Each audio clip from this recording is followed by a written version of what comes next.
Good morning to all. In the seminar based on intellectual property right, ये जो topic है हमारा आज का इंटेलेक्चुअल प्रॉपर्टी राइट, ये एक बड़ा ही मेन टॉपिक है in respect of all field.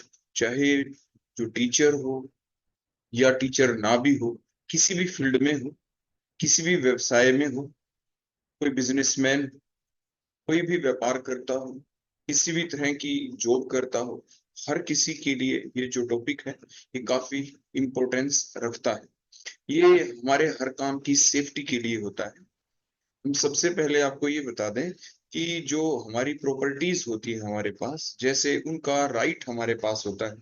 Property mainly दो टाइप की होती है, एक तो टेंजिबल प्रॉपर्टी और दूसरी नॉट टेंजिबल प्रॉपर्टी। तो जो टेंजिबल प्रॉपर्टीज होती है वो कौन हुई? ये प्रॉपर्टी जैसे आपने कोई कार है वो खरीद ली, आपका कोई घर है आपने वो खरीद लिया, तो ये सारी की सारी जो प्रॉपर्टीज होती हैं ये आपकी टेंजिबल प्रॉपर्टीज होती हैं। इनके ऊपर आपका ओनरशिप राइट होता है, इनके ऊपर लेकिन आपका कोई एब्सोल्यूट राइट नहीं होता। इनको आपको फॉलो करना पड़ता है। जितनी भी प्रॉपर्टी आपने ली उसके लिए आपको फंडामेंटल राइट्स को फॉलो करना पड़ता है। आपने मान लीजिए कोई आपके घर है आपके नाम, आपने वो प्रॉपर्टी खरीद रखी है, तो लेकिन आपको उसका हाउस टैक्स तो देना ही होगा। यानी गवर्नमेंट के जो डिफरेंट रूल्स हैं उनको आपको फॉलो करना होता है। आपने जो कार है, कोई व्हीकल है, वो आपने परचेज कर लिया, लेकिन परचेज करने के लिए आपको जो गवर्नमेंट के रूल्स हैं, रोड सेफ्टी रूल्स हैं, उनको तो आपको फॉलो करना ही होगा। तो मीन्स इनके लिए आपके पास कोई एब्सोल्यूट राइट नहीं होते। You must have to follow the fundamental rights on all these tangible properties. इसके बाद नेक्स्ट जो प्रॉपर्टीज आ जाती हैं वो ऐसी प्रॉपर्टीज हैं जिनको आप कहते क्या है? इनको आप कहते हैं intangible properties, means intellectual properties. Intellectual properties means जो आप सुबह जब आप उठे या रात को आप सो रहे थे, तो सोते सोते आपको सपनों में कोई चीज आपके आ गई कि भाई ये एक अलग काम मैं कर सकता हूँ। फिर सुबह जब आप उठे वो चीज आपको याद थी, आपने सोचा उसके बारे में। तो जो भी आपकी सोच है, आपके सोच के अनुसार आप अगर कोई भी नया काम करके दिखा देते हैं, कोई नया प्रोडक्ट आप बना देते हैं, कोई नई प्रोसेस आप ले आते हैं, तो मीन्स वो सारी आपकी जो दिमाग की खोज है, या आप कोई नई ड्राइंग बना देते हैं, आप कोई नई पेंटिंग बना देते हैं, कोई नई पोएम लिख देते हैं, कोई नया सॉन्ग लिख देते हैं, कोई नया इनोवेशन कर देते हैं, एनीथिंग जो भी आप अपने माइंड से करते हैं, जिसको फिजिकली आप ना तो फील कर सकते ना टच कर सकते हैं, तो मीन्स ये सारी की सारी आपकी इंटेंजिबल प्रॉपर्टीज की कैटेगरी में आ जाती हैं।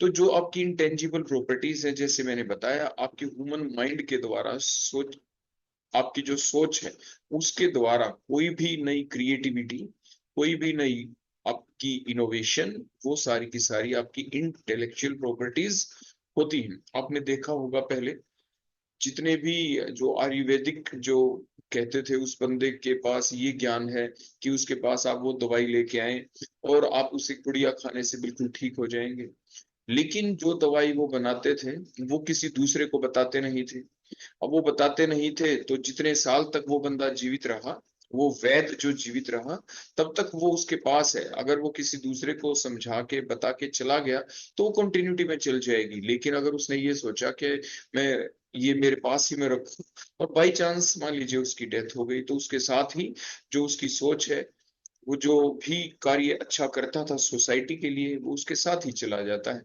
यानी ऐसा ना हो, ऐसा ना हो तो इसलिए क्या किया जाए, जो भी उसके दिमाग के अंदर जो उपज थी, जिससे वो सोसाइटी के लिए बेनिफिशियल वर्क कर रहा था, ताकि वो जनरेशन टू जनरेशन वो कंटिन्यूटी में वो चीज चलती रहे। तो इसीलिए हमारे दिमाग के अंदर जो भी नए आइडियाज थे, उस जो ये प्रॉपर्टी थी, जो इंटेलेक्चुअल प्रॉपर्टी थी, तो उसको क्या करें? तो इंटेलेक्चुअल प्रॉपर्टी को एक राइट दिया गया। तो आगे हम बातें अब जो आज करने वाले हैं, तो हमारे दिमाग के अंदर जो भी न्यू क्रिएशन है, न्यू इनोवेशन है, उसको कोई ना कोई राइट दिया जाएगा। उसे कहेंगे हम इंटेलेक्चुअल प्रॉपर्टी राइट। और ये कोई भी फील्ड का हो, जैसे मैंने आपको पहले बताया था, ये इक्वली इंपॉर्टेंस रखता है, weather person belonging to education means art, science, commerce, or whether it is not belonging to any of the education field, वो कोई इंजीनियरिंग फील्ड से हो सकता है, मेडिकल फील्ड से हो सकता है, वो कोई लेमैन हो सकता है। मीन्स जरूरी नहीं कि बहुत ज्यादा पढ़ा लिखा हो तभी उसके दिमाग में कोई नया इनोवेशन आएगा जो हमारी सोसाइटी के लिए बेनिफिशियल हो, वो कोई भी हो सकता है। तो मीन्स जो आपकी इंटेलेक्चुअल प्रॉपर्टी है उसके लिए कोई ना कोई राइट तो देखो होना ही चाहिए, ताकि वो जनरेशन टू जनरेशन हमारी सोसाइटी को कोई ना कोई बेनिफिट दे सके। तो जो इंटेलेक्चुअल प्रॉपर्टी राइट है, जो आईपीआर है, जिसे हिंदी में हम बौद्धिक संपदा बोलते हैं, ये कहाँ पे है, तो क्या किया गया इसके लिए? तो it is mentioned in the article 27 of universal declaration of human right, उसके अंदर इसका जिक्र किया गया है। उसके बाद ये जो आईपी जो वर्ड था, फर्स्ट टाइम जब इसको यूज किया गया सिर्फ रिव्यू की फॉर्म में इसको यूज किया गया था 1769 में। उसके बाद ऐसे की फॉर्म में इसको यूज किया गया 1808 के अंदर। उसके बाद नेक्स्ट जो इंडिया के अंदर जो आईपीआर है, जो पहली बार जो केम इनटू फोर्स जब वो आई तो कब? 1856 में, but under the British patent law of 1852। तो जो ब्रिटिश पेटेंट लॉ है 1852 का, उसके अनुसार इंडिया के अंदर पहली बार आईपीआर को यूज किया गया था। जो आईपीआर है, जो बौद्धिक संपदा है, इसके लिए क्या किया गया? एक ऑर्गेनाइजेशन बनाई गई जिसे कहते हैं world intellectual property organisation, WIPO, विपो। ये कब बनाई गई? ये 14 जुलाई 1967 के अंदर जिनेवा के अंदर, स्विट्जरलैंड के अंदर, जिसमें 199 जो कंट्रीज थे वो उसके मेंबर बने। उनमें से 188 जो मेंबर्स थे वो यूएनओ के ही थे, प्लस 3 कंट्रीज अलग भी थे। ये जो आपका विपो है, इसको फिर रजिस्टर्ड किया गया under UNO, means United nation economic and social council के अंडर ये आपकी विपो जो ऑर्गेनाइजेशन थी ये रजिस्टर्ड हो गई। लेकिन कब? 1974 के अंदर। और जो इंडिया था जो विपो का मेंबर कब बना? 1975 के अंदर बना। आपकी जो वर्ल्ड ट्रेड ऑर्गेनाइजेशन है, जो कि एक सेपरेट बॉडी है, उसके अंतर्गत भी आईबीआर को इंक्लूड किया गया है।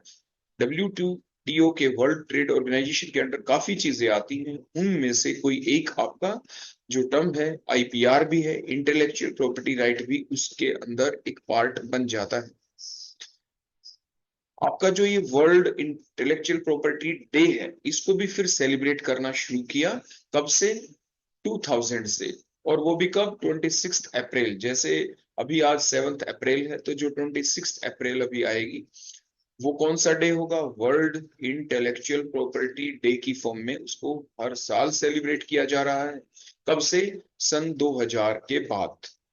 जो ईयर 2000 था, उस वक्त जो थीम था वर्ल्ड इंटेलेक्चुअल प्रॉपर्टी डे को जो सेलिब्रेट किया गया in the year 2000, then the theme of that particular year is impact of innovation, copyright, trademark and the design on day to day life।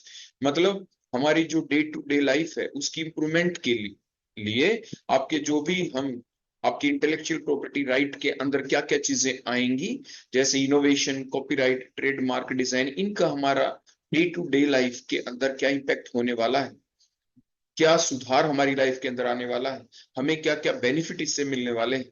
तो उस बात को ध्यान में रखते हुए ये थीम इन द ईयर 2000 रखा गया। और ये उसके बाद आफ्टर द 2000 ये हर साल सेलिब्रेट किया जाता है। वो हर साल एक अलग थीम बनाया जाता है। जैसे कुछ ईयर्स के जैसे हम आपको बताएं, in the year 2001 for example creating the future today, ये थीम रखा गया। In the year 2018 powering change, ये थीम रखा गया for the innovation in the womens. 2019 में जैसे रीच फॉर द गोल्ड, ये रखा गया। 2020 के अंदर क्या रखा गया? Innovate for the green future रखा गया। अगर हम और भी इसके बारे में देखो, जैसे जिक्र करें, जैसे मैंने अभी आपको बताया 2020 के अंदर क्या रखा गया थीम आईपीआर डे का? क्या था? इंटेलेक्चुअल प्रॉपर्टी राइट डे का क्या थीम था? Green future, innovation for the green future. 2021 में क्या रखा गया? IP and the SMEs means taking your ideas to the market, मतलब मार्केट के अंदर आप क्या अच्छा कर सकते हैं ताकि हमारे सोसाइटी के लिए बेनिफिशियल हो, हमारी कंट्री के लिए बेनिफिशियल हो, पूरे वर्ल्ड के लिए बेनिफिशियल हो। 2022 में क्या रखा गया? 2022 में IP and the youth means innovating for the better future. 2020 through for the women's accelerating innovation and the creativity, ताकि वुमेन्स की भागीदारी बढ़े. 2024 में क्या रखा गया? SDGs means sustainable development goals, like means main किस चीज के ऊपर फोकस किया गया कि मीन्स जो इंटेलेक्चुअल प्रॉपर्टी राइट्स हैं उनको कुछ ऐसा बनाया जाए ताकि poverty, hunger, inequality, climate change, environmental degradation, मतलब ये सारी चीजों के ऊपर फोकस करके ताकि दुनिया की सोच बदले इन चीजों के प्रति, हमारा जो पूरा जो यूनिवर्स है उसके अंदर प्रॉपर अच्छी से डेवलपमेंट हो पाए. उसके बाद 2025 जो अभी 26 अप्रैल को जो डे मनाया जाएगा इंटेलेक्चुअल प्रॉपर्टी राइट डे, उसके लिए थीम क्या है? IP and the music, feel the beats of the IP. यानी ये अब की बार 2025 का थीम प्रोजेक्ट किया गया है.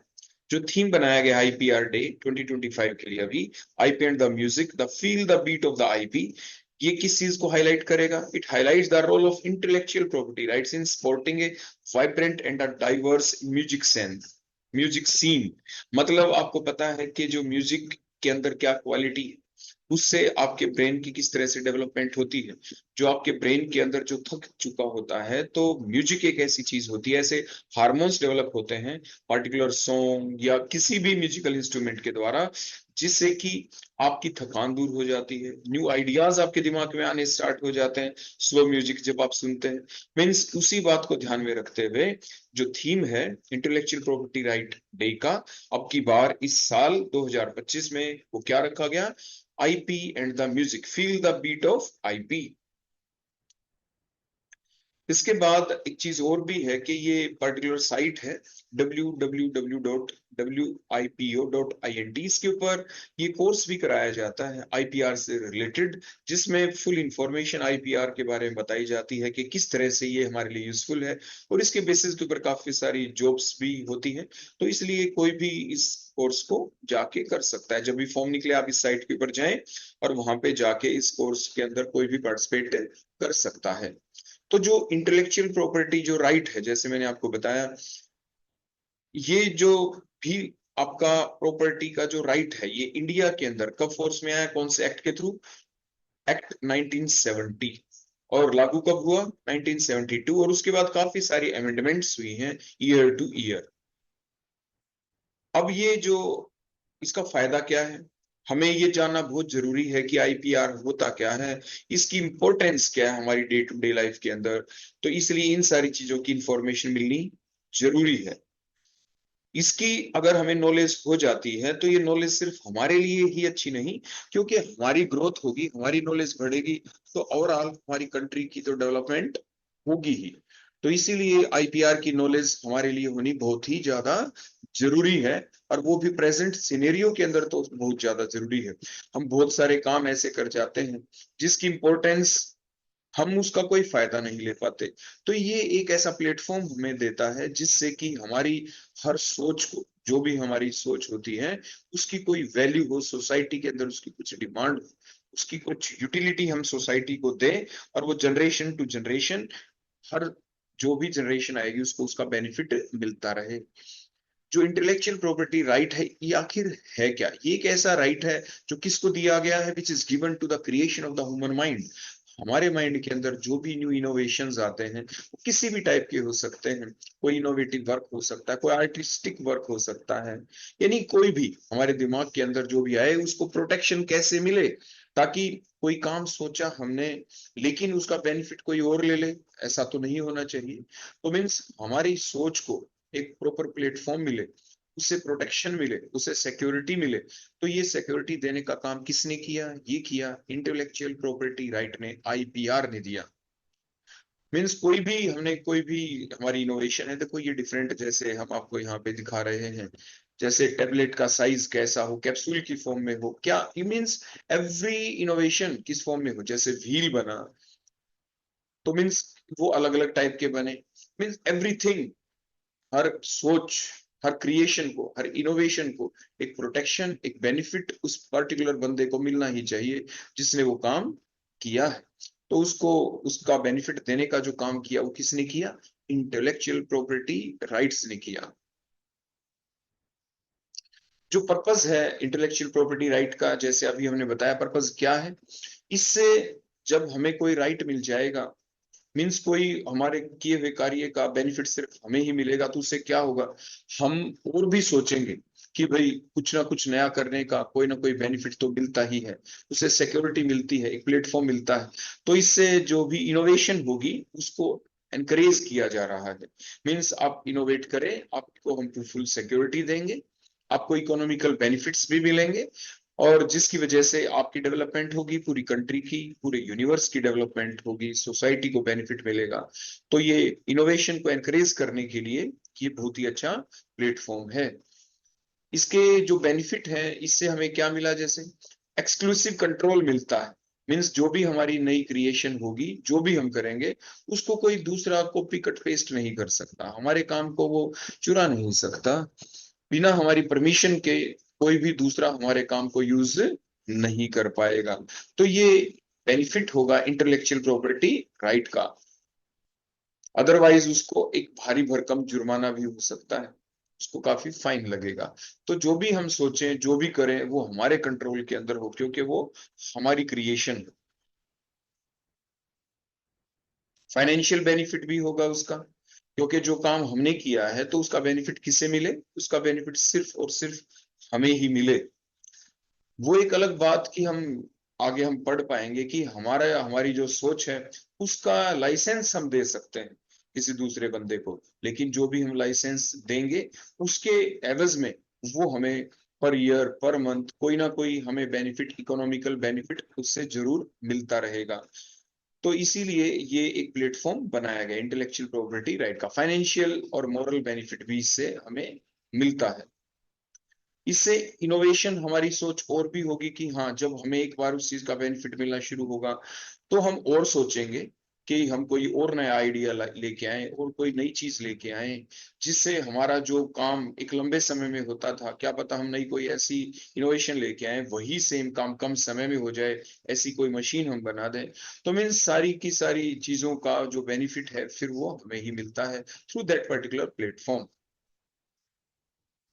अब जो ये प्लेटफॉर्म जो हमें मिल तो गया, लेकिन इसके ऊपर हमें रजिस्ट्रेशन भी करवाना पड़ता है। हम बताएंगे वो कौन सी साइट है आपकी, ipindia.gov.in।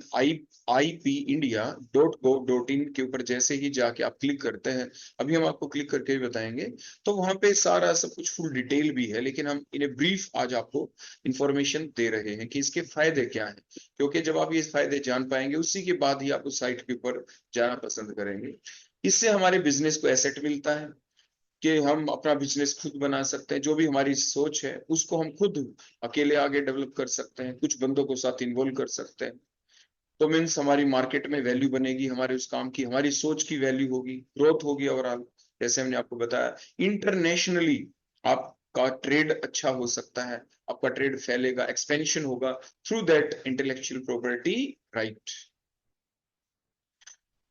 National intellectual property right policy 2016 के तहत जो भारत सरकार है, उन्होंने ये एक यानी ये पर्टिकुलर हेडिंग दी है, क्रिएटिव इंडिया, इनोवेटिव इंडिया, रचनात्मक भारत, अभिनव भारत। इस हेडिंग के अंडर आपके कुछ अभियान भी चले हैं, भारत सरकार के द्वारा चले गए, जैसे make in India, Atal innovation mission, startup India, stand up India. ये सारी की सारी चीजें कहाँ पे आती हैं, आईपीआर के अंतर्गत ही आती है। So these are the different government initiatives। जो इसका ऑब्जेक्टिव क्या था ये पॉलिसी लाने का, जो 2016 में नेशनल आईपीआर पॉलिसी लाई गई, इसका फायदा ये था कि हर बंदा, हर इंडिविजुअल हमारे देश का, वो आईपीआर के प्रति जागरूक हो। हर बंदे को हमें जागरूक करना है, ताकि वो कोई एक नई सोच लेके आए, नया आइडिया लेके आए, जिससे उसकी खुद की इकोनॉमिक ग्रोथ होगी, सोसाइटी की इकोनॉमिक ग्रोथ होगी, कल्चरल अपलिफ्टमेंट होगा, हर सेक्टर वाला बंदा कुछ ना कुछ हमारे देश के लिए अच्छा कर सकता है। अब मेन पॉइंट आ जाता है कि जो इंटेलेक्चुअल प्रॉपर्टी राइट है, इसके दो ब्रॉड एरिया आ जाते हैं। एक तो इंडस्ट्रियल, जिसके अंदर आपके पेटेंट आते हैं, trademark, trade secrets, industrial designs, geographical indications, ये डिफरेंट आपके सब टॉपिक्स इसके अंदर आ जाते हैं।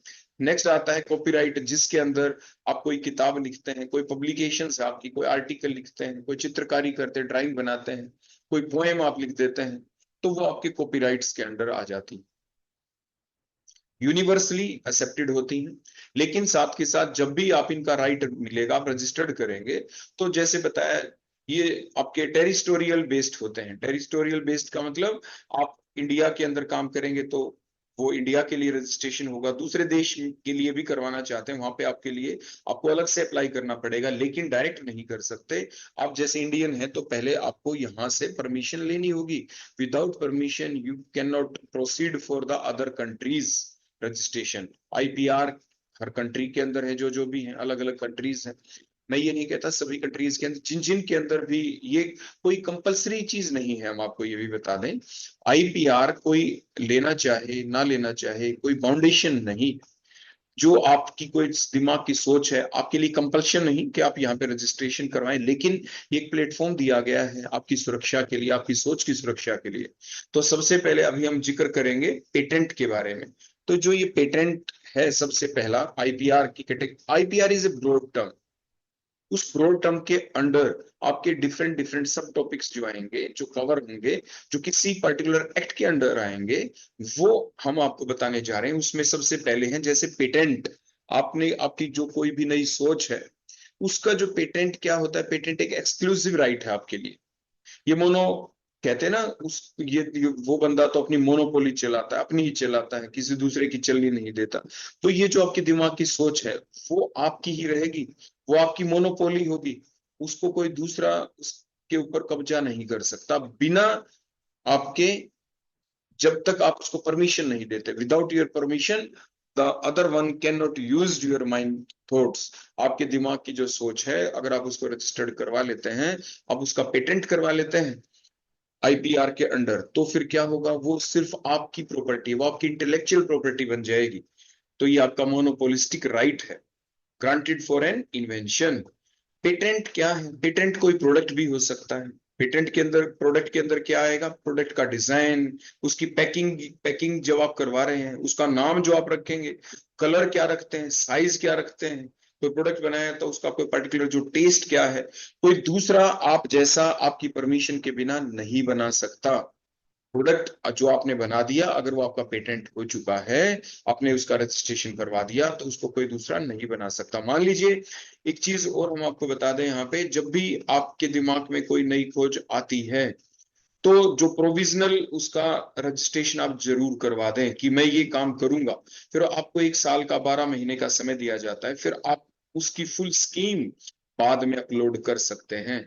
अगर आपने ऐसा नहीं किया, तो वो जो आपका काम है, जब हम उसका रजिस्ट्रेशन करवाते हैं पर्टिकुलर, जैसे मैंने आपको साइट बताया पेटेंट की जो साइट होगी, तो आप वहां पे अगर उसका प्रोविजनल रजिस्ट्रेशन करा सकते हैं, तो फिर उसको जो आपका आईपीआर की जो साइट है, पेटेंट की जो साइट मैंने बताया, वहां पे जाके उसको आम जनता के लिए डाल दिया जाता है कि ये काम इस बंदे का है, ये काम ये बंदा कर रहा है, ताकि कोई दूसरा उसके ऊपर काम ना कर सके। और वहां पे उसकी जो रजिस्ट्रेशन आपके काम की हो पाएगी या नहीं, उससे पहले सारी की सारी साइट्स के ऊपर, गूगल के ऊपर एंड सो ऑन एवरीवेयर, उसको पहले चेक किया जाता है कि आप अपने जिस काम को इनोवेशन बता रहे हैं कि ये काम मैंने किया है, क्या पता वो काम पहले से किसी ने कर रखा हो, क्या पता वो पहले से पेटेंट हो चुका हो। तो ऐसा नहीं कि किसी दूसरे के किए हुए काम का आप अपने आप अपनी मर्जी से आप दोबारा पेटेंट करवा सकते नहीं, आप ऐसा नहीं करवा सकते। तो मीन्स वो बिल्कुल इनोवेटिव आइडिया होना चाहिए और नोवल आइडिया होना चाहिए, नया होना चाहिए, जो पहले से एग्जिस्टेंस में ना हो।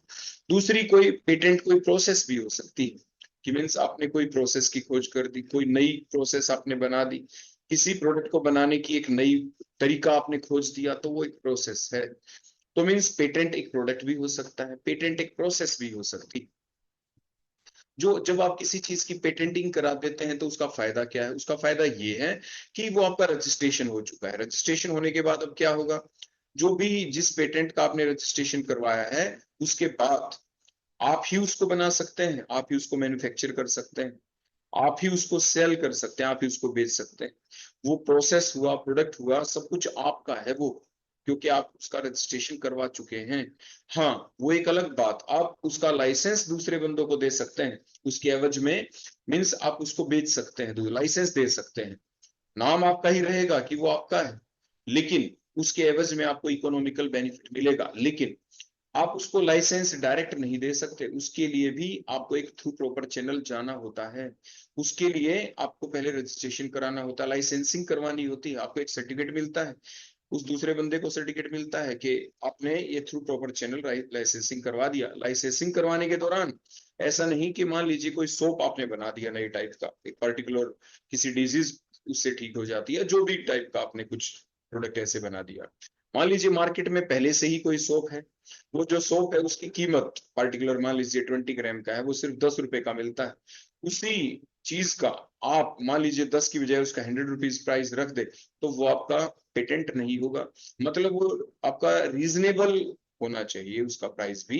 मीन जो आपको रॉयल्टी मिलेगी, लाइसेंस जब आप किसी दूसरे को उसका देंगे, तो जो रॉयल्टी आपको मिलेगी वो भी एक रीजनेबल टाइप की होनी चाहिए। और कई बार तो क्या होता है, मान लीजिए आपने कोई ऐसी मेडिसिन बना रखी है जिसकी आप रॉयल्टी भी ले रहे हैं, और लेकिन कोई इमरजेंसी आ गई इंडिया के अंदर, किसी भी कंट्री के अंदर मान लीजिए, तो उसके दौरान आपकी उस मेडिसिन की जरूरत पड़ गई हमारे पूरी पॉपुलेशन के लिए, तो फिर किसी कंपनी को क्या होगा, लाइसेंस सरकार दिलवा देगी आपके थ्रू, लेकिन कैसे, होती नेग्लिजिबल रॉयल्टी के ऊपर, क्योंकि वो सोसाइटी के बेनिफिट के लिए किया गया है, इमरजेंसी बेसिस के अंदर है। मान लीजिए इमरजेंसी चली हमारी कंट्री के अंदर 1 महीना, तो वो जो रूल एप्लीकेबल होगा वो सिर्फ 1 महीने के लिए होगा।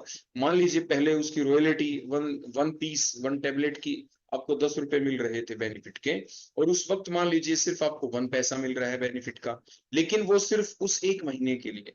उस 1 महीने के बाद दोबारा से आपके रॉयल्टी के जब मान लीजिए नॉर्मल कंडीशंस आ गई, इमरजेंसी चली गई, तो उसके बाद आपको जो पैसा है आपकी रॉयल्टी का, जैसे पहले 10 रुपीज मिलता था, वही दोबारा से मिलना स्टार्ट हो जाएगा। लेकिन इमरजेंसी के केसेस के अंदर ये पूरा अधिकार होता है सरकार के पास, जिसने आपको रजिस्ट्रेशन दिया था उसके पास, कि वो आपकी रॉयल्टी को कम कर सकता है, नेग्लिजिबल रॉयल्टी आपको मिल सकती है for the benefit of the society in the emergency cases.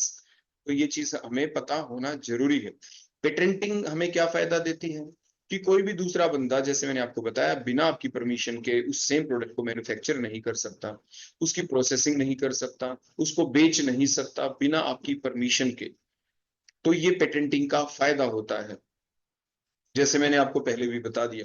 Means हम पेटेंट क्यों करवाएं, जो अभी सारी बातें आपको बता दी, कि आपको मोरल सपोर्ट भी मिलता है, मोरल बेनिफिट है, इकोनॉमिकल बेनिफिट है, एक्सक्लूसिव राइट आपको मिल जाते हैं, लेटेस्ट टेक्नोलॉजी जो आपके दिमाग में है वो आपके साथ नहीं चली जाएगी, वो सोसाइटी के लिए हमेशा के लिए बेनिफिशियल रहेगी।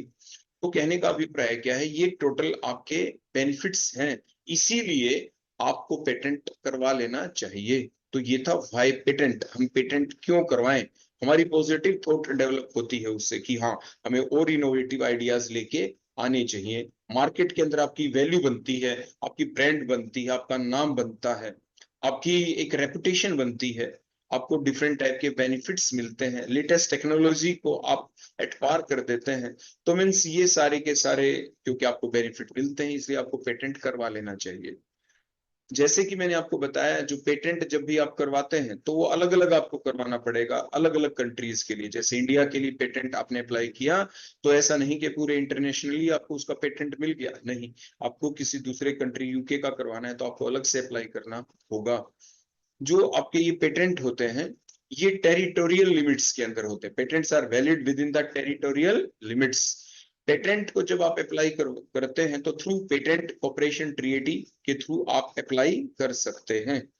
उसके बाद जैसे मैंने बताया, जैसे इंडिया के अंदर है, अलग अलग जुरिडिक्शन के अंदर आप अप्लाई करेंगे, आपका डोमिसाइल क्या, आप रहते कहाँ पे, किस रीजन के अंदर रहते हैं, तो ये अलग अलग रीजन बना रखे, जैसे northern, southern, western, west of India, ये अलग अलग रीजन है।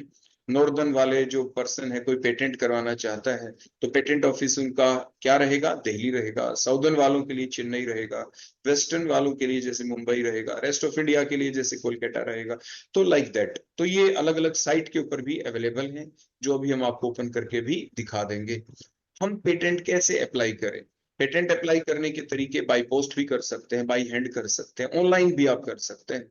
तो ये डिफरेंट वेज हैं पेटेंट पे अप्लाई करने के। लेकिन अगर आप ऑनलाइन अप्लाई करते हैं पेटेंट, तो आप फीस होती है। हम आपको एक चीज और बता दें, आप कोई भी इंटेलेक्चुअल प्रॉपर्टी राइट आपकी माइंड के जो खोज उसका जब आप रजिस्ट्रेशन करवाएंगे, आप अप्लाई करेंगे, तो वो फ्री ऑफ कॉस्ट कोई भी चीज नहीं होती। फाइनली जब आपको पेटेंट मिलता है तो उससे पहले एक पर्टिकुलर फीस होती है, और वो फीस और हर जो पेटेंट या अलग ट्रेडमार्क जो आगे हम आपको बताएंगे, वो रजिस्ट्रेशन एक पर्टिकुलर ईयर्स के लिए ही होता है, बाद में वो पब्लिक डोमेन के अंदर चला जाता है। वो हमेशा लॉन्ग लाइफ आपका नहीं होता। तो मीन्स कुछ दिन तक आप उसका इकोनॉमिकल बेनिफिट ले सकते हैं, बाद में वो उस प्रोडक्ट को कोई भी सिंथेसाइज कर सकता है। तो मीन्स उसकी साइट क्या है, जैसे मैंने आपको बताया, उसकी साइट है www.ipindia.gov.in, ये इसकी साइट है। तो अभी हम जो भी ये साइट है, देखो इसके बारे में अभी आपको बताते हैं हम।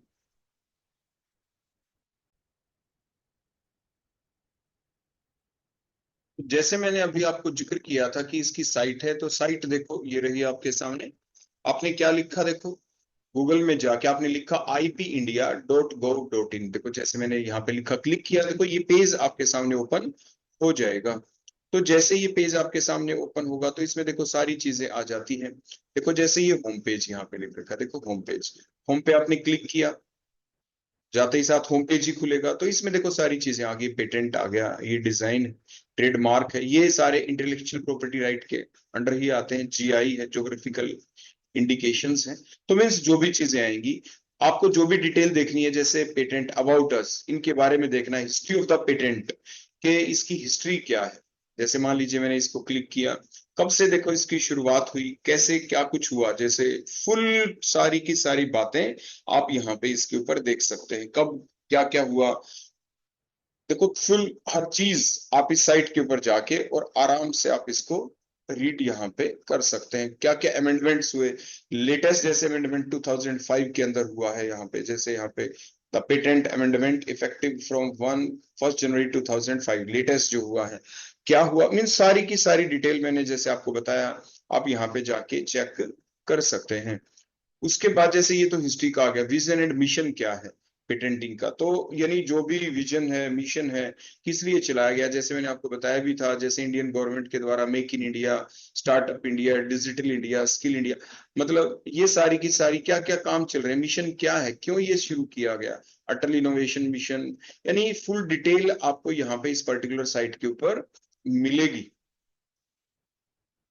अब उसके बाद क्या क्या चीज आप इसमें कर सकते हैं, क्या क्या, जैसे मान लीजिए आपको कोई ना कोई फ्रिक्वेंटली आपके दिमाग में कोई क्वेश्चन आता है कि हमें कोई क्वेश्चन पूछना है, तो आप यहाँ पे क्लिक कर सकते हैं, तो आपके डिफरेंट क्वेश्चंस आ जाएंगे। डिजाइन्स के बारे में आप कैसे अप्लाई करें, ट्रेडमार्क्स के ऊपर कैसे अप्लाई करें, जीआई के ऊपर कैसे आप अप्लाई करें, means everything is available here. यहाँ पे बिल्कुल सारी की सारी चीजें आपको मिलेंगी।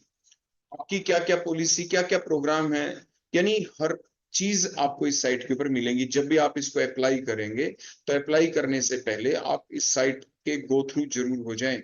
और वहां पे देखो लेटेस्ट नोटिफिकेशन अब जो भी आप आजकल आ रहे हैं, सारे आप यहाँ पे पढ़ सकते हैं। जैसे आज 7 अप्रैल 2025 है, लेटेस्ट आज का भी देखो, जैसे यहाँ पे नोटिफिकेशन आ चुका है। Everything is available on that particular site. तो इस साइट के ऊपर आप जाएं और अपनी फुल डिटेल यहाँ पे देखें, पढ़ें, कैसे अप्लाई करना है, कोई भी आपको रजिस्ट्रेशन कैसे कराना है, फुल डिटेल आपको इसके ऊपर मिल जाएगी। कोई भी ऐसा पॉइंट नहीं होगा कि आपको इसमें डिटेल ना मिले। देखो मैं आपको अलग अलग करके दिखा रहा हूँ किस चीज के लिए। देखो ये सारी लिस्ट, तो एवरीथिंग, फ्रिक्वेंटली सिटीजन के लिए फ्रिक्वेंटली आस्क्ड क्वेश्चंस, क्या क्या देखो डिफरेंट क्वेश्चंस हैं। जैसे मैंने ये अभी आपके सामने दिखाया, ये डिफरेंट क्वेश्चंस आ जाएंगे इसके ऊपर, देखो क्या क्या है सारे क्वेश्चन, सारे क्वेश्चनों के answer. What is patent, patent क्या होता है, ये कितने साल के लिए होता है, जैसे अभी हम आपको आगे बताएंगे 20 ईयर्स के लिए होता है पेटेंट। जब भी आपका पेटेंट मान लीजिए हो गया कोई काम, तो सिर्फ वो 20 ईयर्स के लिए ही होता है, ओनली फॉर द 20 ईयर्स। तो मीन्स ये देखो 33 पेज के यहाँ पे फ्रीक्वेंटली के आंसर्स, क्वेश्चन आंसर फुल दे रखा है, कंप्लीट है इसके अंदर। लास्ट अमेंडमेंट कब हुआ, जैसे 2005 में हुआ। Does Indian patent give protection world wide, क्या पूरे प्रोटेक्शन पूरे वर्ल्ड वाइड मिलेगी, जैसे मैंने आपको बताया था, नहीं, ये सिर्फ इंडिया के लिए ही है। आपको दूसरे कंट्री के लिए अलग से अप्लाई करना होता है। व्हाट कैन बी पेटेंट, आप किस चीज को पेटेंट कर सकते हैं, मीन्स ये सारी चीजें अभी हम आपको आगे बताएंगे ही। ये पेटेंट एक्ट जैसे मैंने बताया था अभी 1970 के अंतर्गत ये सारी चीजें आपकी आती हैं। तो मीन्स किस टाइप की इनोवेशन इसमें आ सकती हैं, तो मतलब कहने का अभिप्राय ये है कि ये सारी की सारी डिटेल हर टाइप के हर चीज के बारे में, आईपीआर का हर क्वेश्चन का आंसर आपको यहाँ पे मिल जाएगा। तो ये सारी की सारी चीजें आपको पता होना जरूरी है, जैसे मैंने आपको बताया। तो अब हम दोबारा आपको फर्दर चलते हैं वहां पे आगे बताने के लिए। साइट मैंने आपको दिखाई दी है।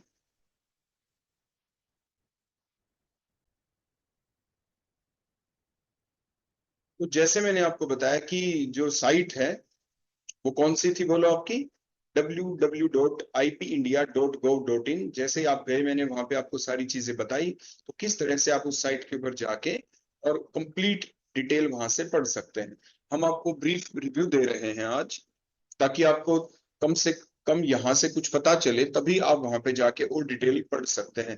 कैसे अप्लाई करना है वो भी आप देख सकते हैं।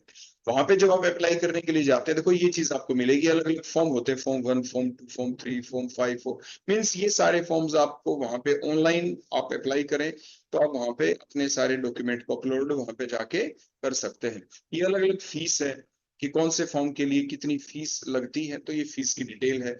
तो सबसे पहले आप ये समझ लें कि आईपीआर होता क्या है, उसके अंदर क्या क्या चीजें आती हैं, तो उसके बाद ही आप इन चीजें ये आपके लिए यूजफुल रहेंगी।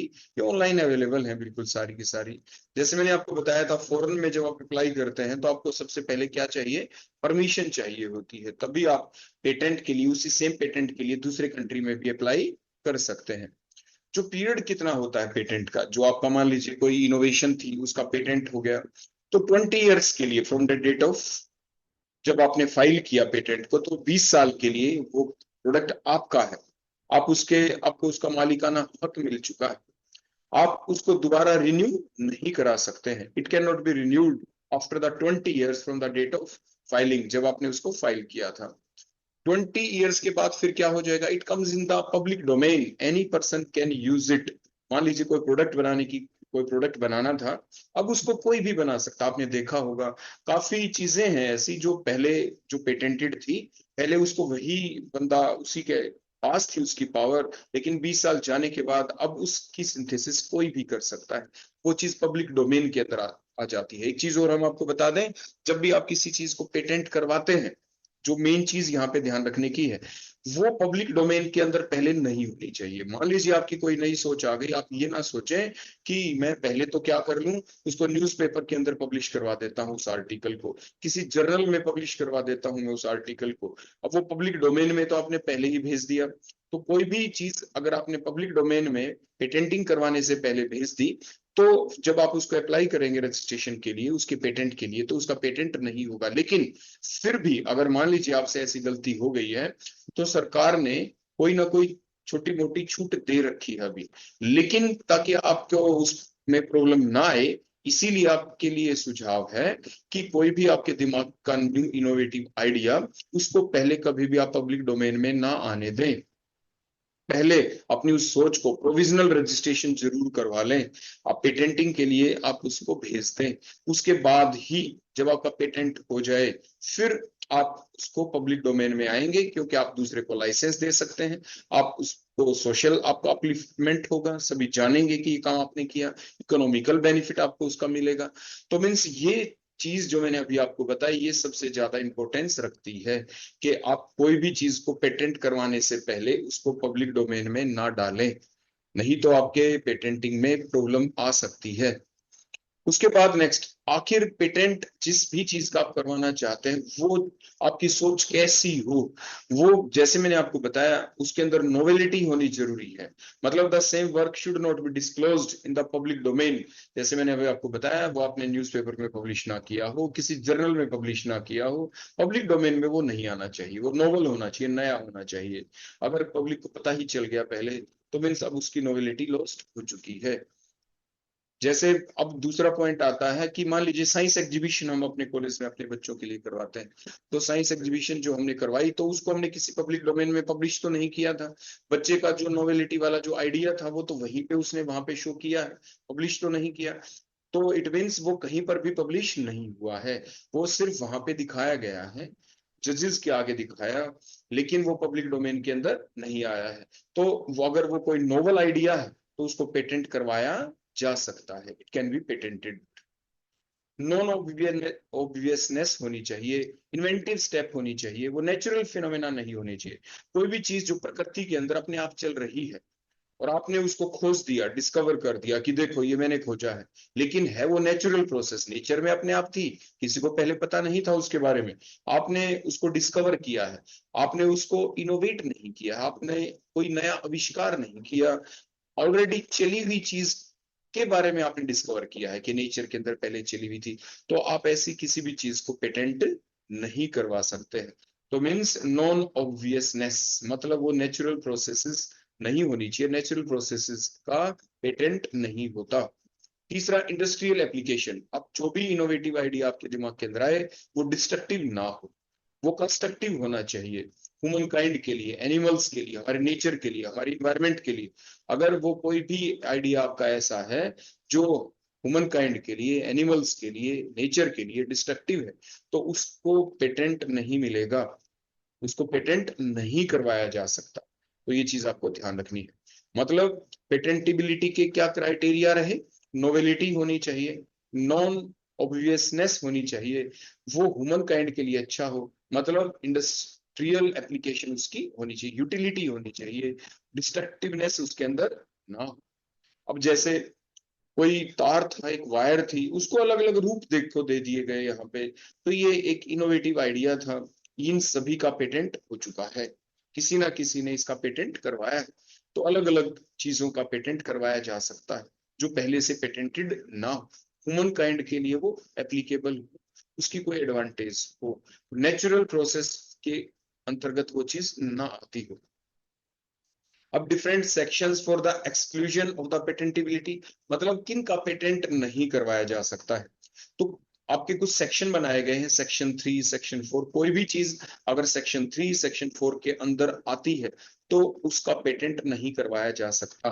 तो कौन सी चीज ऐसी है, मेन मेन आपको बताई जाएंगी जो सेक्शन 3, सेक्शन 4 में आती है। फुल डिटेल आप ऑनलाइन भी स्टडी कर सकते हैं। जैसे फॉर एग्जांपल आपने कोई गैम्बलिंग मशीन बना दी, तो उसको पेटेंट नहीं करवाया जा सकता क्योंकि वो पब्लिक मोरलिटी के अगेंस्ट है। मैंने बताया ना, तीन चीजें ही थी, नोवेलिटी थी, नॉन ऑब्वियसनेस थी, और वो पब्लिक डोमेन के अंदर आपकी सोसाइटी के लिए नुकसान नहीं पहुंचा रही थी, पब्लिक मोरलिटी के अगेंस्ट नहीं होनी चाहिए। नेक्स्ट, जैसे कोई डिस्ट्रक्टिव चीज आप नहीं बना सकते, बॉम्ब वगैरह के लिए पेटेंट आपको नहीं मिलेगा, तो ये सेक्शन 3B के अंतर्गत आती है ये चीजें।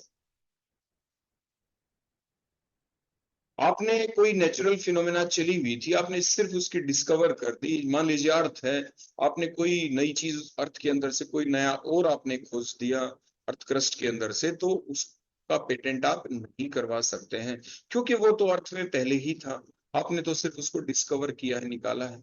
कोई हिमालय पर्वत के ऊपर चला गया, उसने कोई नया पेड़ वहां पे खोज निकाला कि ये एक नई जड़ी बूटी है, तो आप उसका पेटेंट नहीं करा सकते, वो नेचर के अंदर पहले से था, आपने सिर्फ उसको डिस्कवर किया, आपने कोई नई खोज नहीं की, आपने कोई नया आविष्कार नहीं किया है, वो ऑलरेडी एग्जिस्टेंस में थी। तो इन्वेंशंस का पेटेंट हो सकता है, आविष्कारों का पेटेंट हो सकता है, खोज का पेटेंट नहीं हो सकता जो नेचर के अंदर चली हुई थी। कोई चीज का पहले से पेटेंट हो चुका है, जैसे इस साइकिल का मान लीजिए पेटेंट हो चुका है पहले से, आपने कोई नई चीज आपने कर दी इसके बारे में कि इसको हम चलने के लिए कर सकते हैं, मान लीजिए इसके ऊपर कोई बोझा ढोने के लिए इस्तेमाल कर सकते हैं, कोई आपने नया यूज डिस्कवर कर दिया इसी साइकिल का कि भाई इसके द्वारा हम ये काम भी कर सकते हैं, लेकिन साइकिल तो वही है, तो मीन्स उसका पेटेंट नहीं होगा।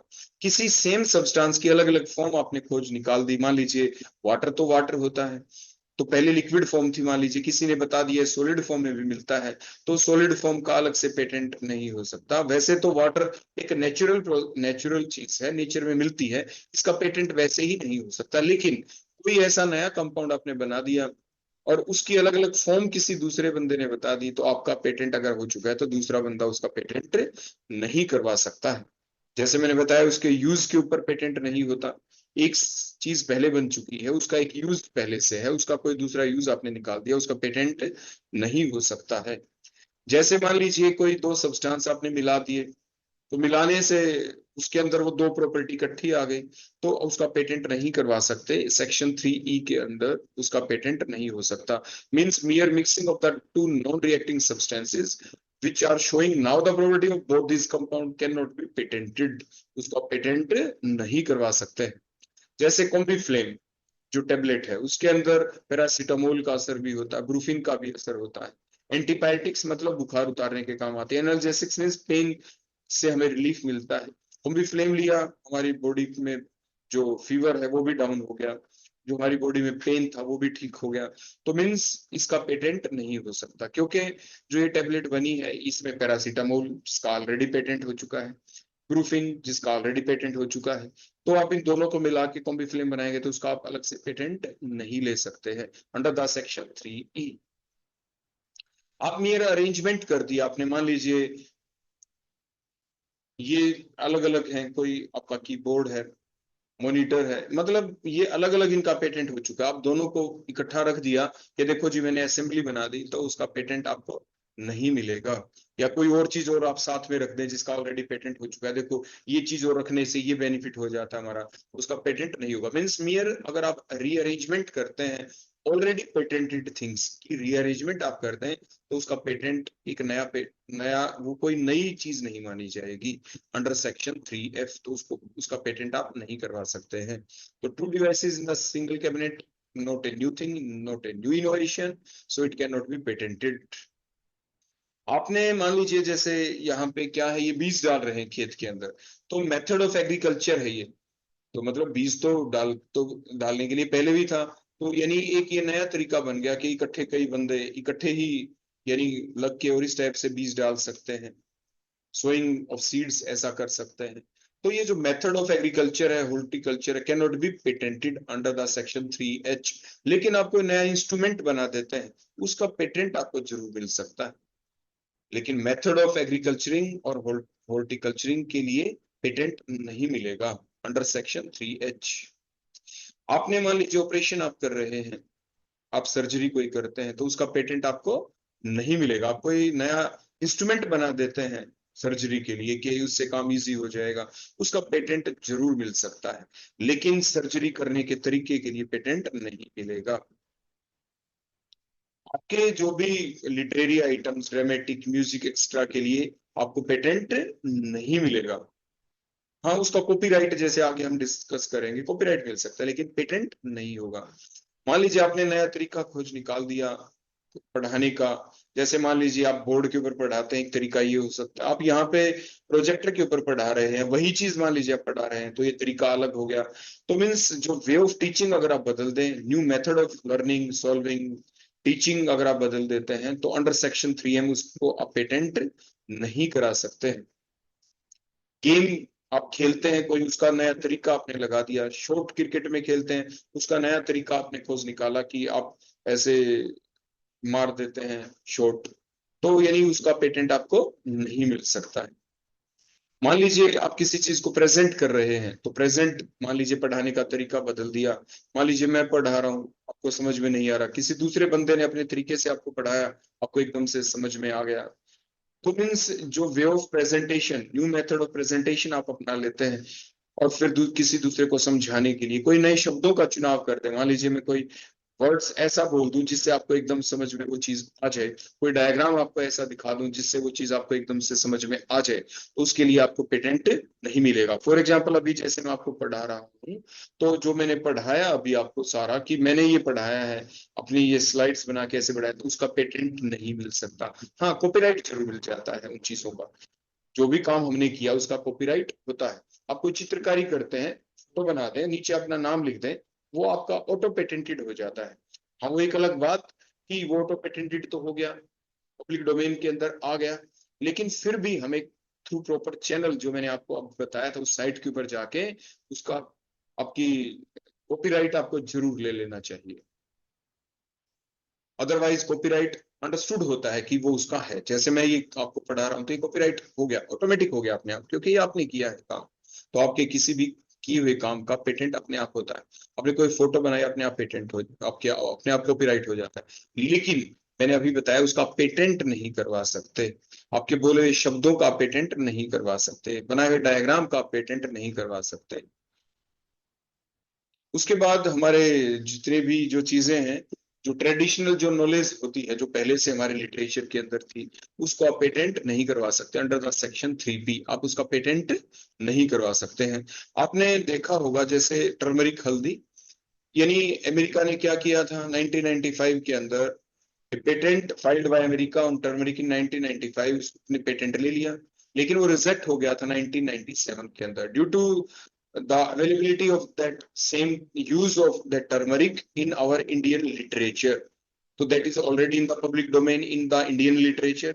तो CSIR ने इसकी पहल की थी और फिर उसके ऊपर केस किया गया, और उसके बाद जो उनका जो ये पेटेंट था उसको रिजेक्ट कर दिया गया, क्योंकि वो वायलेट करता था क्राइटेरिया ऑफ नोवेलिटी। बताया था ना, पेटेंट आप किस चीज का कर सकते हैं, जो नोवल हो, इनोवेटिव नया आइडिया, जो पहले से पब्लिक डोमेन में ना हो, लेकिन ये तो पहले ही इंडियन लिटरेचर के अंदर चीज थी, तो इसको वो पेटेंट नहीं करवा सकते थे। तो मीन्स हमारे कंट्री के अंदर ब्रेन इतना है, हमारा काम इतना ज्यादा है, जो हमारे कंट्री के अंदर जो पर्सन है वो इतने ज्यादा इनोवेटिव हैं।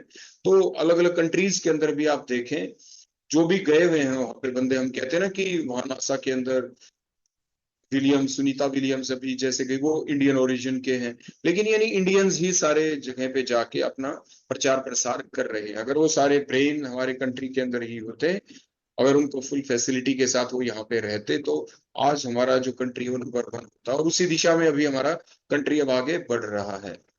क्योंकि जो सुबह का भूला अगर शाम को घर पे दोबारा लौट आए तो उसे भूला नहीं कहा जाता। तो मीन्स हमारी जो इनोवेटिव आइडियाज हैं उनको बेटर प्लेटफॉर्म देने का काम सरकार कर रही है, तो ताकि हमारा कंट्री एक डेवलप्ड कंट्री बन जाए और फिर नंबर 1 हमारा कंट्री हो जाए। तो मीन जैसे मैंने बताया कि ऑलरेडी जो लिटरेचर के अंदर चीजें हैं, जो ट्रेडिशनल नॉलेज है हमारी, क्योंकि सबसे ग्रेट ट्रेडिशनल नॉलेज अगर पूरे वर्ल्ड में किसी की है तो इंडियन ट्रेडिशनल नॉलेज ही है। जैसे मैंने आपको बताया, ये CSIR, council of scientific and industrial research, CSIR ने इसकी पहल की थी। अब ट्रेडिशनल नॉलेज के लिए डिजिटल लाइब्रेरी डेवलप कर दी गई है, और सारी की सारी चीजें जो हमारी ट्रेडिशनल नॉलेज थी उसको एक डिजिटल प्लेटफॉर्म दिया जा रहा है, ताकि ऑनलाइन भी उसको चेक कर सके, ताकि उसके ऊपर कोई और पेटेंट ना करवाए। आगे हमारी जो नॉलेज है, हमारी ट्रेडिशनल नॉलेज है, हमारी इंडियन ट्रेडिशनल नॉलेज, उसको कोई दूसरा कंट्री वाला भी वैसे ही पेटेंट ना करवा ले, क्योंकि उसके ऊपर अधिकार सिर्फ और सिर्फ हमारे देश का है, वो हमारे देश की कुंजी है। मैंने आपको जैसे पहले बताया कि कोई भी जो भी चीज हम विस्फोटक बनाते हैं जो हमारी सोसाइटी के लिए हार्मफुल है, क्योंकि मैंने बताया था पेटेंटेबिलिटी के 3 क्राइटेरिया क्या थे, इनोवेटिव हो, नॉन ऑब्वियसनेस हो, और दूसरा मैंने लास्ट में क्या बताया था, ह्यूमन काइंड के लिए वो नुकसानदायक ना हो। तो जो भी ये चीज एटॉमिक एनर्जी से रिलेटेड ये सेक्शन 4 के अंदर आती है, मींस आप इसका पेटेंट नहीं करवा सकते। कोई सॉफ्टवेयर आपने बना दिया, आप उसका पेटेंट नहीं करवा सकते, लेकिन अगर आपने उसको कनेक्ट कर दिया किसी मशीन के साथ, तो फिर now it can be patented. जैसे फोन को चलाते हैं, इसमें कोई प्रोग्रामिंग है, तो प्रोग्राम को अकेला पेटेंट नहीं करा सकते, उस मशीन के अंदर आपने डाला, मशीन उस प्रोग्रामिंग से चल रही है, नाउ उस मशीन का पेटेंट करवा सकते हैं। कोई भी अलग अलग टाइप की मशीनें हैं, ऑटोमेटिक मशीनें कितनी सारी आती हैं, बर्तन धोने की मशीनें आती हैं, कपड़े सुखाने की मशीनें आती हैं, कोई प्रोग्रामिंग ही तो चलती है उनके अंदर, तो प्रोग्राम उस मशीन के अंदर चला दिया, now the whole system can be patented. अकेले सॉफ्टवेयर को आप पेटेंट नहीं करवा सकते हैं। बिजनेस है, मान लीजिए कोई बिजनेस चला हुआ है, मैंने अपने तरीके से चलाया, किसी दूसरे ने और भी इनोवेटिव आइडिया से उस बिजनेस को चला दिया, अपना मेथड बदल दिया कि, और उसको ज्यादा प्रॉफिट भी उसमें हो रहा है, तो लेकिन उस बिजनेस मेथड एक कोई नई इन्वेंशन नहीं है, उसका पेटेंट नहीं करवाया जा सकता है। तो ये तो मैंने अभी आपको बताया पेटेंट के बारे में। नेक्स्ट आ जाता है IPR के अंडर, वो क्या आती है, ट्रेडमार्क। ट्रेडमार्क क्या है, आपने देखा होगा, देखो डिफरेंट ट्रेडमार्क आपने देखे, जैसे कोका का देखो ये अलग से है, ये होंडा का अलग से है, HP का ये अलग से, IBM का अलग से है, नोकिया का देखो अलग से है। मींस ये आपके ट्रेडमार्क सबसे पहले ये फ्रांस के अंदर 1857 में स्टार्ट किया गया था। इंडिया के अंदर एक्ट 1999 के तहत ट्रेडमार्क्स जो ये था ये केम इनटू फोर्स। ये किसके लिए यूज किया जाता है? किसी साइन के लिए, words, letter, numbers, drawing, picture, emblem, colour, combination of colours, shape of goods, graphical representation, packaging, combination of any one of them, यानी उनके ऊपर ट्रेडमार्क लिया जा सकता है। उसके लिए आपको रजिस्ट्रेशन करवाना पड़ता है। जब आप अप्लाई करते हैं किसी भी आर्टिकल के लिए तो वो उस प्रोडक्ट की पहचान बनती है। तो किसी भी प्रोडक्ट की आइडेंटिफिकेशन के लिए कोई ट्रेडमार्क रजिस्टर्ड आप करवा सकते हैं, लेकिन वो पहले से आप किसी दूसरे का चुरा नहीं सकते। जो पीरियड होता है, जैसे मैंने बताया था, पेटेंट का 20 ईयर्स का होता है, आप उसको रिन्यू नहीं करा सकते। लेकिन जो ट्रेडमार्क होता है उसका रजिस्ट्रेशन 10 ईयर्स के लिए होता है। उसके बाद आप उसको नेक्स्ट 10 ईयर के लिए फिर रिन्यू करा सकते हैं, and so on, and 10 year, 10 year, 10 year, आप ऐसा करा सकते हैं, इनडेफिनेटली आप करवा सकते हैं। ट्रेडमार्क जैसे ये भी डिफरेंट है, कोई बर्गर किंग का है, एंड सो ऑन, कोई डिफरेंट सारे ट्रेडमार्क ही है यहाँ पे। उसके बाद जैसे हम आपको बता दें, पहले जो ट्रेडमार्क एक्ट 1958 के तहत सिर्फ गुड्स के लिए था, लेकिन जैसे ही इंडिया का एग्रीमेंट हुआ वर्ल्ड ट्रेड ऑर्गेनाइजेशन के साथ, तो उसके बाद वो सर्विसेज के भी लिए अप्लाई हो गया। पहले जैसे मैंने बताया 10 ईयर के लिए था, पहले वो होता था 7 ईयर्स के लिए इनिशियल रजिस्ट्रेशन, उसके बाद फर्दर उसका रिन्यू हो जाता था +7 ऐड से। लेकिन अब डब्ल्यूटीओ ने कहा कि सर्विसेज का भी आपको क्या करना पड़ेगा, रजिस्ट्रेशन करवाना होगा। तो 1999 के एक्ट के तहत अब जो रजिस्ट्रेशन है ट्रेडमार्क्स का, वो सर्विसेज के लिए भी होना स्टार्ट हो गया इंडिया के अंदर। जो ट्रेडमार्क्स होते हैं उसमें 45 क्लासेस बना रखी हैं। 45 out of these 45 classes, class number 1 से 34 वो प्रोडक्ट्स मीन्स गुड्स के लिए हैं, और उसके बाद 35 से लेके 45 वो डिफरेंट सर्विसेज के लिए है। तो जैसे क्लास 1 में ये सारी चीजें आती हैं, क्लास 2 में जैसे मैंने ये नाम लिख रखे हैं ये सारी चीजें आ जाती हैं। आगे देखें क्लास 3 में क्या आता है, जैसे सोप डिटर्जेंट्स के लिए, एंड सो ऑन। देखो ये डिफरेंट डिफरेंट क्लासेस हैं। तो आप ऑनलाइन जाके इनको अच्छे से पढ़ सकते हैं कि जब भी आप ट्रेडमार्क लेना चाहते हैं तो किस चीज के ऊपर लेना चाहते हैं। टोटल क्लासेस जैसे बताया 45 है, तो प्रोडक्ट्स के लिए 34 है। आप लिस्ट पढ़ लेना कि 1 से लेके 34 में कौन कौन से प्रोडक्ट आते हैं। सर्विसेज के लिए करवाना चाहते हैं तो सर्विसेज कौन कौन सी आती है, कौन सा पॉइंट है। जब भी आप वहां पे क्लिक करेंगे ऑनलाइन, तो आप क्लिक करेंगे क्लास 3, क्लास 4, क्लास 5 या क्लास, जो भी जिसमें आप जिस भी चीज का ट्रेडमार्क आप लेना चाहें। तो जो ट्रेडमार्क्स होते हैं ये एक ब्रांड नेम है। जैसे मान लीजिए कोई ब्रांड है, तो जैसे उसके बारे में आपको पता चल गया, जैसे एप्पल है, आपको उसका ट्रेडमार्क है तो पता चल गया, जैसे कटा हुआ सेब है जैसे पता चल गया। तो यानी उसकी एक ब्रांड है, अगर वो आज बदल दे अपने ट्रेडमार्क को, तो ब्रांड नेम मीन्स उसको कोई ना खरीदे बाद में, उसकी मार्केटिंग वैल्यू घट जाएगी। तो मीन्स हर किसी की पहचान होती है, लेकिन वो कभी भी उसकी क्वालिटी को रिप्रेजेंट नहीं करता। इन दो चीजों को आप कभी भी इंटरमिक्स नहीं करेंगे। किसी ने ब्रांड नेम नहीं ले रखा, मान लीजिए किसी ने कोई फोन बना दिया और मान लीजिए उसने उसका अभी तक कोई ट्रेडमार्क नहीं लिया है, तो इसका मतलब ये नहीं कि जो उसकी क्वालिटी है वो बेकार होगी, क्या पता वो और भी अच्छी क्वालिटी का हो। तो मीन्स, लेकिन हम आपको ये बता रहे हैं कि ये दो चीजें अलग अलग होती हैं। Quality is a separate thing, brand is a separate thing. Brand उसकी आइडेंटिटी है, उस प्रोडक्ट की पहचान के लिए कोई ना कोई वो ट्रेडमार्क हम लेते हैं, वो उसकी क्वालिटी को रिप्रेजेंट नहीं करता है। अगर हम किसी दूसरे का चुरा लें तो वो इन्फ्रिंजमेंट कहलाता है। अगर हम उसका गलत यूज कर दें तो इन्फ्रिंजमेंट की कैटेगरी के अंदर आ जाता है।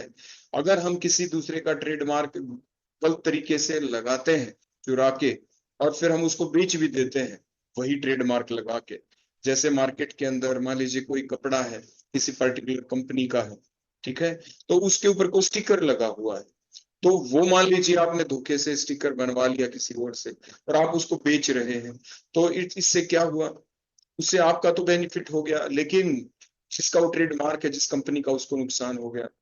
और मान लीजिए आपने उसमें कपड़ा गंदा यूज कर दिया, स्टिकर आपने उस पर्टिकुलर कंपनी का लगा दिया, तो क्या हुआ, और वो कपड़ा गंदा क्वालिटी का था और वो 2-4 बार धोने के बाद वो खराब हो गया।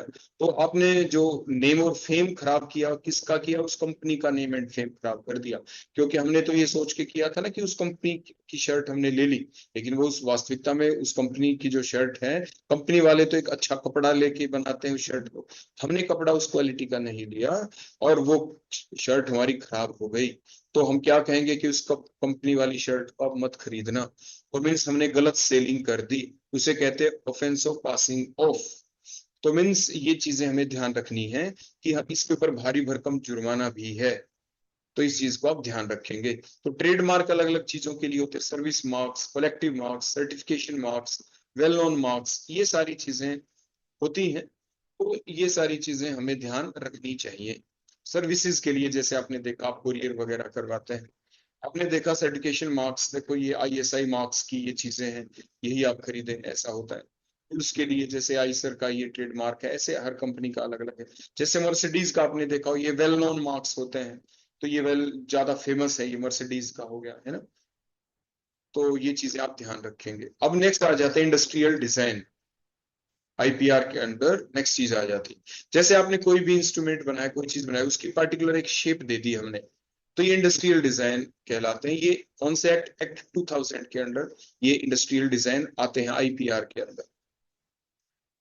अब उसके बाद देखो, जैसे इसका पीरियड ऑफ रजिस्ट्रेशन क्या होता है, 10 ईयर्स का आपको बेनिफिट, मालिकाना हक इसका मिलता है 10 ईयर्स के लिए।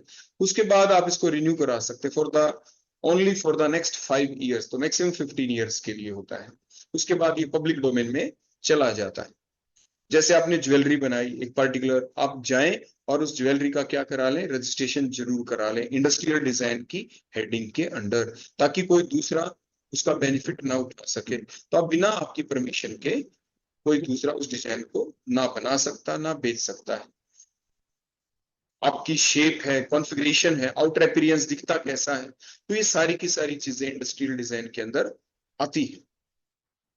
जैसे ये पेन था, ये पर्टिकुलर इसका डिजाइन आप ऐसा नहीं बना सकते। जैसे मैंने बताया 10 ईयर का रजिस्ट्रेशन, 5 ईयर का रिन्यू करवा सकते, 15 ईयर के बाद वो पब्लिक डोमेन में चीज आ जाती है, उसके बाद आप कुछ भी कर सकते हैं। जैसे वैसलीन जो बिकती है, इसको देख के बिकती है, अगर ये शेप है तो हम एकदम इसको पसंद कर लेते हैं, हम इसकी डिजाइन बदल देंगे तो उसकी मार्केट वैल्यू के ऊपर असर पड़ता है। जैसे ये अलग अलग शेप के बनाए गए हैं, कंटेनर है ये अलग अलग शेप के, है ना, डस्टबिन जो बनाए गए, तो इट मीन्स कोई किसी को पसंद करेगा, कोई किसी शेप को, मतलब उनका क्या है, इंडस्ट्रियल डिजाइन, इसका मालिकाना हक जिन बंदों ने ये शेप बनाई उन्हीं का है।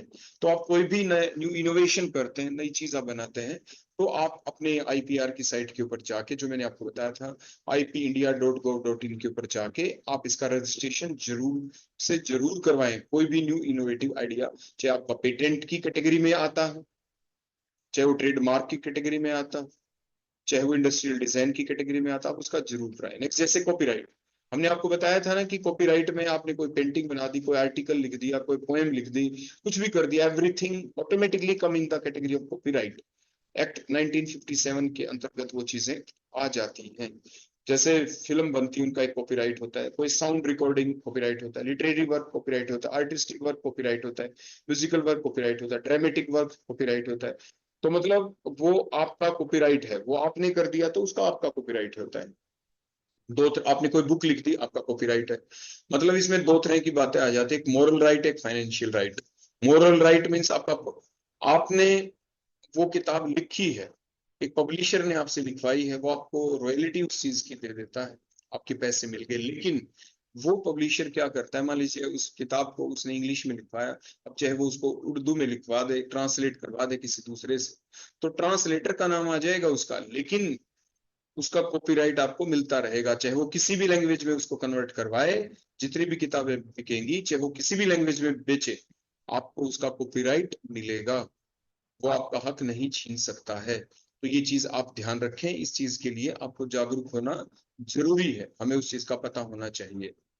तो कॉपीराइट का मतलब आपको होना चाहिए, यानी कोई दूसरा आपकी लैंग्वेज को तोड़ मरोड़ नहीं सकता, पब्लिशर उसको तोड़ मरोड़ नहीं सकता कि मैं तोड़ मरोड़ करके उसको नई किताब निकाल दे। नो, आपकी चीजों को उसने इस्तेमाल किया है तो उसका कॉपीराइट आपका ही रहेगा।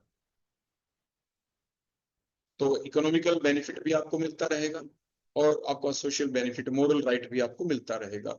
हाँ, कोई किताब है आपके पास, आपने, जैसे बच्चे क्या करते हैं, उसके किताब के 2 पेज की आपने फोटो कॉपी करवा ली, आप पढ़ने के लिए उसको इस्तेमाल करें, आप उसको बेच नहीं रहे ना आगे, उसका आप कोई इकोनॉमिकल बेनिफिट नहीं ले रहे ना, तो आप ऐसा करवा सकते हैं, वो कॉपीराइट का उल्लंघन नहीं है। इससे क्या होता है कि जैसे मैंने आपको बताया, जो पब्लिशर होता है कोई भी या दूसरा बंदा आपकी उस किताब की और कॉपी निकाल के उसको बेच नहीं सकता है, तो वो कॉपीराइट का उल्लंघन हो जाता है, उसके लिए उसको भारी भरकम जुर्माना पे करना पड़ सकता है। आपकी किताबों को तो मरोड़ नहीं सकता। आपकी जैसे आपने कोई वीडियो बना दी, जैसे मान लीजिए अभी मैं बना रहा हूँ, तो इसका कॉपीराइट मेरा हो गया है क्योंकि मैं बोल रहा हूँ। इसमें मैंने कोई इधर उधर से किसी की जो चीजें हैं उसका मान लीजिए मैंने इस्तेमाल नहीं किया है इसके अंदर, तो यानी प्योर मैं ही आपके सामने हूँ, मैं ही बोल रहा हूँ। तो ये जो जो भी कुछ मैंने बोला आपके सामने ओरिजिनल तरीके से, तो ये इसका कॉपीराइट बन गया इस चीज का कि ये भाई मेरा है। तो अब आप समझ गए होंगे कॉपीराइट का मतलब।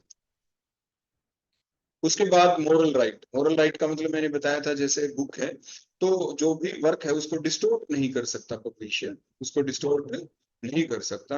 आपका क्लेम, ऑथर का क्लेम हमेशा रहता, आप उसके ऑथर हमेशा रहेंगे, आप उस बुक के ऑथर रहेंगे ही। अब जैसे मान लीजिए कोई बुक लिख दी आपने, life of the author plus 60 years, ये टेन्योर होता है प्रोटेक्शन का, कॉपीराइट प्रोटेक्शन का ये tenure. Cinematography, film, sound recording 60 years from the date of publication. Broadcast reporting right 25 years from the year following the year of broadcasting. Performance right 50 years from the year following the year in which performance is made. तो ये चीज आपको ध्यान रखनी है। In conclusion जितनी बातें मैंने बताई प्लस एक दो जो चीजें बच गई वो भी हम ले लेंगे। जो आईपीआर है उसके अंतर्गत देखो ये सारी चीजें आ जाती हैं, patent, trademark, industrial design, geographical indication, जो भी मैं बताऊंगा आपको, ट्रेड सीक्रेट जैसे अभी हम आपको बताएंगे, semiconductor, plant plant varieties, copyright, इनमें से काफी चीजें तो मैंने आपको बता दी, कुछ एक के बारे में थोड़ा बहुत एक ही स्लाइड के अंदर हम आपको बता देंगे। जैसे पेटेंट तो मैंने बता ही दिया। पेटेंट क्या प्रोटेक्ट करता है? आपके इन्वेंशंस को प्रोटेक्ट करता है, आपको एक्सक्लूसिव राइट दे देता है खरीदने, बनाने का, बेचने का, मैन्युफैक्चर करने का फॉर ए सर्टेन पीरियड। जैसे पेटेंट के लिए पीरियड क्या था? 20 years from the date of filing and can not be renewed. Second, जैसे copyright, it protects your original work of authorship including literary, dramatic, musical, artistic work, सब कुछ, हर चीज का इनका कॉपीराइट मिल जाता है।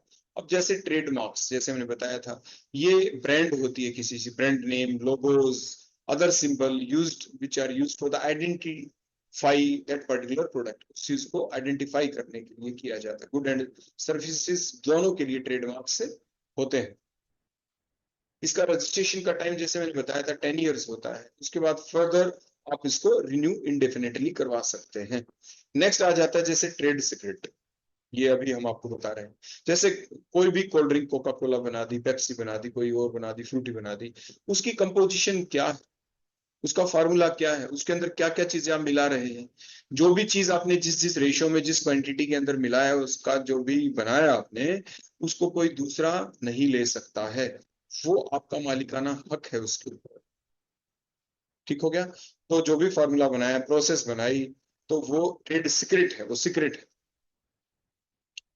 इंडस्ट्रियल डिजाइन मैंने बताया, कोई भी चीज आपने बनाई, उसका जो भी डिजाइन है, उसका जो अपीयरेंस है, उस प्रोडक्ट का शेप, कॉन्फ़िगरेशन, ऑर्नामेंट्स का ornamentation, period of protection 10 year है plus 5 year after the renewal होता है। अब ज्योग्राफिकल इंडिकेशंस की बात करते हैं। जैसे कोई आपने देखा होगा, जैसे इंडिया के अंदर सबसे पहले ये कब किया किया गया था? एक्ट 1999 के तहत ज्योग्राफिकल इंडिकेशंस का जिक्र है, जीआई का है। फर्स्ट टाइम 2004 में दार्जिलिंग की चाहे, देखो नाम आ गया, दार्जिलिंग की चाहे, मकराना का मार्बल, दिल्ली का बासमती चावल, हो गया ना ऐसे इस टाइप से। तो कहने का मतलब क्या है? ये कहलाते हैं ज्योग्राफिकल इंडिकेशन, जगह के ऊपर उसका नाम। दार्जिलिंग की चाहे, तो सबसे पहले इसका क्या किया गया था? जीआई किसका लिया गया था? दार्जिलिंग चाय का, 2004 के अंदर। हुआ क्या था? जैसे कोई, जैसे अपने जो बासमती चावल जो इंडिया के अंदर होता है, इसको ले गए अमेरिका के अंदर, और वहां पे इसके अंदर जीन की कोडिंग डिकोडिंग करने के बाद अलग अलग कलर में उसको बना दिया गया, एक से बेचा गया अमरेवती, दूसरा टेक्सावती, टेक्सास शहर का नाम है, ये भी शहर के नाम है अमेरिका के अंदर। तो ये प्रोडक्ट वहां से बना के और इसको यूरोप के अंदर भेज दिया गया, वहां पे अपना चावल भी गया अपने कंट्री का बासमती। लेकिन उन्होंने क्या किया, लेके गए यहाँ से जीन कर दी, तो उससे हमारे देश की इकोनॉमी के ऊपर फर्क पड़ गया ना। तो ये ज्योग्राफिकल इंडिकेशंस की बात हम बता रहे हैं। उसके बाद आ जाता है जो इंटीग्रेटेड सर्किट्स बनते हैं, इनका पीरियड ऑफ रजिस्ट्रेशन 10 ईयर होता है। तो layout design of the integrated circuit, ये भी इंटेलेक्चुअल प्रॉपर्टी राइट के अंतर्गत चीजें आती हैं। जो भी नई प्लांट वेराइटीज बनती है तो उनको प्रोटेक्ट किया जाता है, न्यू प्लांट वेराइटीज को, under the intellectual property right. एक चीज और बता दें, कोई पर्टिकुलर चीज का जैसे सीडी प्लेयर बनाया गया, उसका पेटेंट भी आप ले सकते हैं। मान लीजिए आपने कोई नई क्वालिटी का, जिसने भी पहले बनाया होगा पर्टिकुलर सीडी प्लेयर, उसका ट्रेडमार्क भी बना लिया गया, उसका कॉपीराइट भी ले लिया गया, उसका इंडस्ट्रियल डिजाइन भी बना दिया गया। मतलब एक पर्टिकुलर चीज की आप कई चीजें इकट्ठी ले सकते हैं, उसका पेटेंट भी करा सकते हैं। कई चीजें ऐसी, आपने मान लीजिए कोई इंस्ट्रूमेंट बना दिया है, पेटेंट आपने ले लिया उस चीज का, ट्रेडमार्क उसका बना दिया, कॉपीराइट ले, लेकिन हर चीज के लिए अलग अलग रजिस्ट्रेशन करवाना पड़ता है। एक ही रजिस्ट्रेशन के ऊपर सारी चीजें इकट्ठी नहीं होती, हर चीज के लिए अलग अलग अप्लाई करना पड़ता है, ये आप जरूर ध्यान रखेंगे। अब जैसे आपको बताया यहाँ पे कि जो इंटेलेक्चुअल प्रॉपर्टी जो लॉज बने इंडिया के अंदर, क्या पेटेंट के लिए, पेटेंट कौन से एक्ट के तहत आया? 1970, copyright act 1957, trademark act 1999, design act 2000, GI जो आए 1999, जो सेमीकंडक्टर जैसे इंटीग्रेटेड सर्किट के लिए बताया गया एक्ट 2000, जो प्लांट वैरायटीज के लिए बताया गया एक्ट 2001, ट्रेड जैसे सिगरेट के लिए जैसे आपको बताया गया बायोलॉजिकल डाइवर्सिटी एक्ट 2002। कहने का मतलब ये डिफरेंट इंटेलेक्चुअल प्रॉपर्टीज लॉज हैं इंडिया के अंदर। तो ये था एक ब्रीफ रिव्यू जो मैंने अभी आपको बताया। तो आपने ये सारी चीजें, मैंने कोशिश की है कि सभी चीजों के बारे में आपको इन ब्रीफ तो हम बता दें, और डिटेल में आपको जब अप्लाई करेंगे, जो भी कंप्लीट, अगर मान लीजिए मुझे और भी चीजें आपको बतानी पड़ी तो अप्लाई करने के लिए एक अलग से ही लेक्चर मुझे आपको देना होगा। लेकिन आप ऑनलाइन भी जाके ipindia.gov.in के ऊपर आराम से उन चीजों को स्टडी आप कर सकते हैं। फिलहाल मैंने आईपीआर के अंतर्गत कौन कौन सी चीजें आती हैं, उनका टाइम ऑफ रजिस्ट्रेशन, रजिस्ट्रेशन का जो पीरियड रहेगा कितना रहेगा, रिन्यू कितने दिन के लिए करवा सकते हैं, किसके अंदर कौन कौन सी चीजें आती हैं, तो किन चीजों की हमें इंफॉर्मेशन होनी ही चाहिए ताकि कोई हमें बेवकूफ ना बना सके, हमें इतना ज्ञान तो होना ही चाहिए। So thanks for listening me and keeping patience during the whole seminar lecture. Thank you very much.